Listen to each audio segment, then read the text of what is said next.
Hey there guys, Mason here, Cardinal Gaming. Thanks so much for clicking on the video.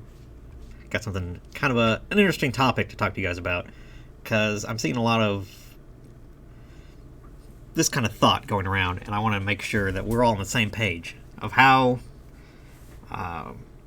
competition and the lack of competition in pricing can cause prices to, well, not be competitive. When there's very few things up for sale of an item, there is very little incentive for the people that are selling that item to lower the price. So I picked out just a random sealed product here, and we're just going to go and look at what we're looking at. This is a black and white Plasma Blast booster box, a completely random set I just chose just to look at, and a set that has nothing too crazy in it. Not a lot of like super, amazing cards. No Charizards. No really awesome secret rares.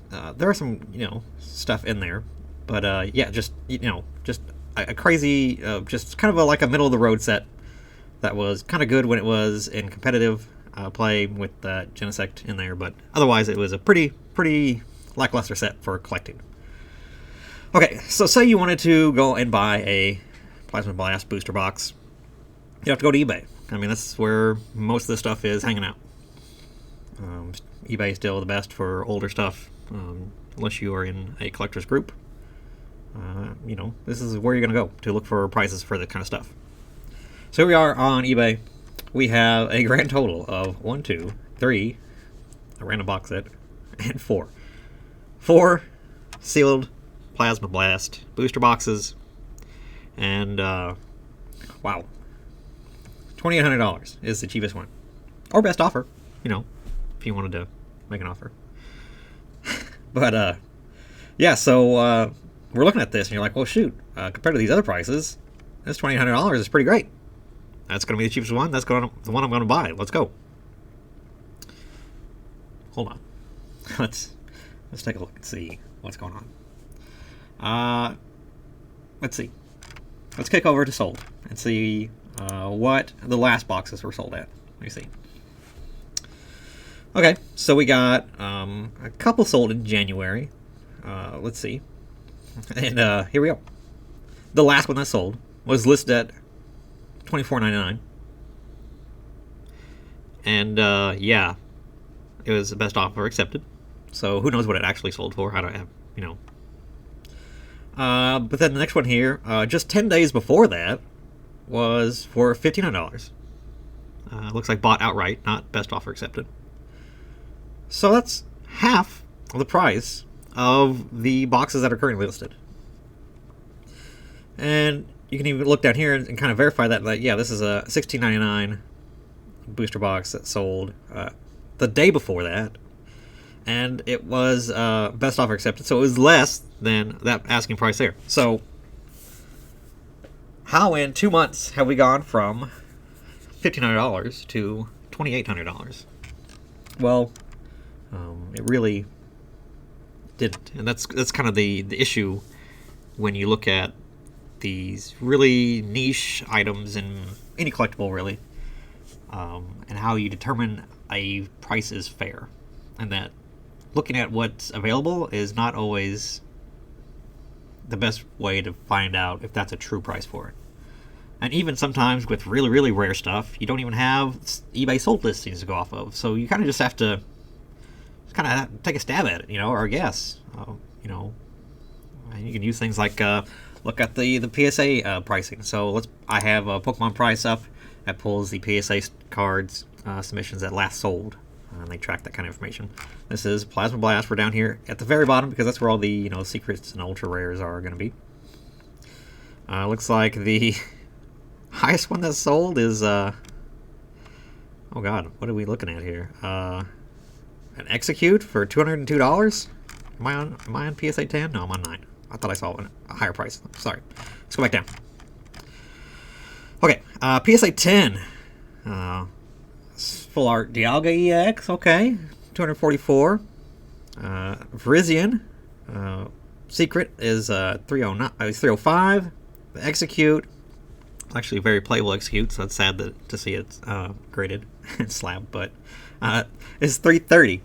And if you guys weren't around when Black and White was existing, the pull rates for Black and White stuff is absolutely terrible. So you would maybe get a couple of ultra rares and secrets for like 1 in 3 boxes. So very, very low odds of pulling anything in this lower echelon. So, I mean, what does that tell you? Does that tell you that this stuff just isn't selling? Let me see.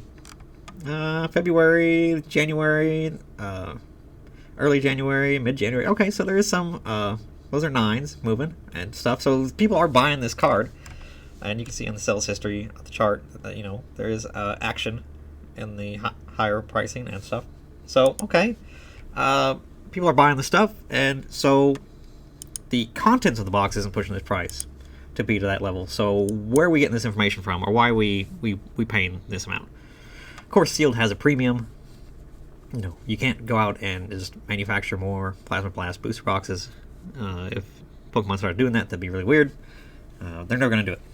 So, you know, and especially as these box breaks channels and stuff like that keep busting these boxes. I don't know why they would break Plasma Blast.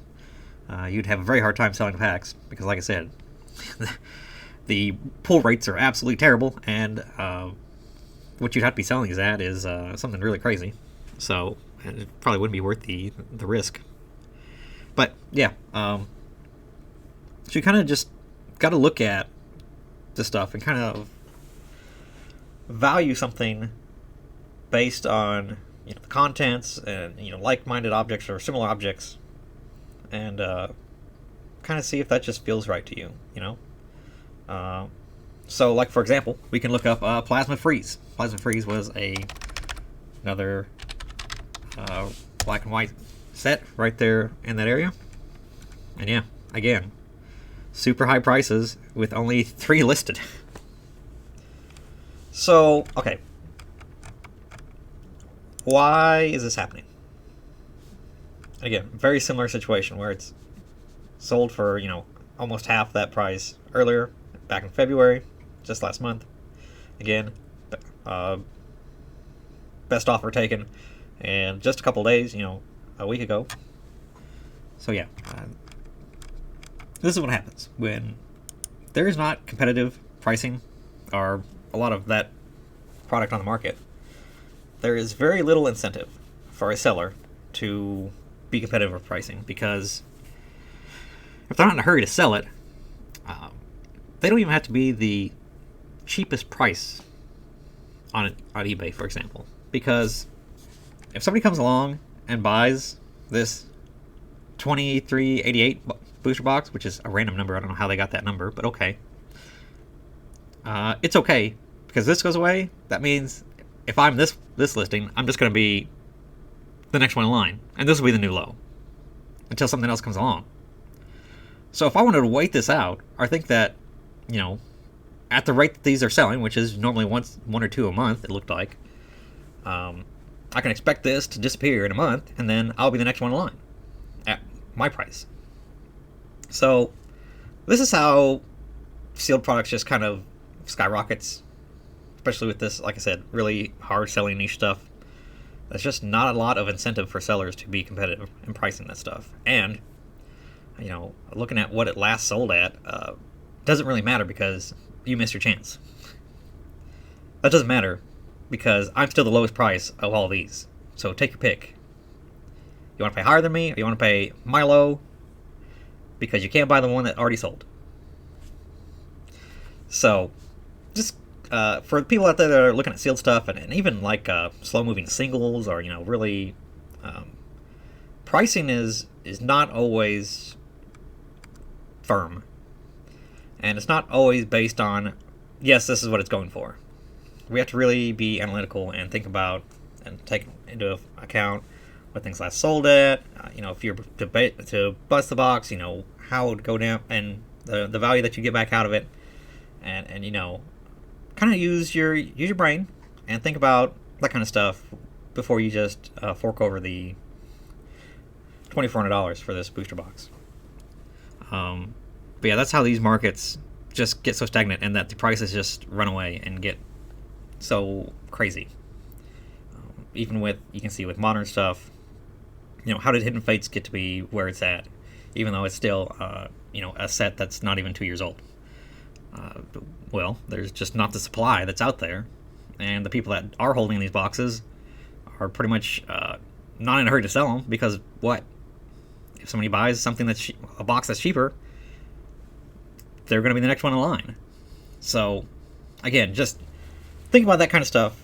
When you look at stuff that is getting harder and harder to find, and you want to kind of pick up something and maybe hold on to something for a while, that's kind of stuff that's happening. And at any time, somebody could come along with a case of this plasma freeze and put it on eBay for $1,500 a piece and kind of just shoot you in the foot. That is also a thing that can happen, because I guarantee you that there's people with cases of this stuff still, and just whenever they want to, they can just open that whole floodgate on you and basically you crash your little scheme that you got going on. So yeah, just something to think about, something to consider, guys. Do your research, do some homework, think about some stuff before you just pull the trigger. And remember that these may be rare listings that you don't see very often, and there's not a lot up here, but that doesn't mean that these boxes aren't out there and plentiful. There's plenty of these to go around if people did want to really wanted to move them and sell them. So always keep that in mind when you are thinking about stuff that you want to buy. Alright, guys, just a little thing like that I want to talk about. Little thing, nothing too crazy. I will see you guys in the next one. Thanks.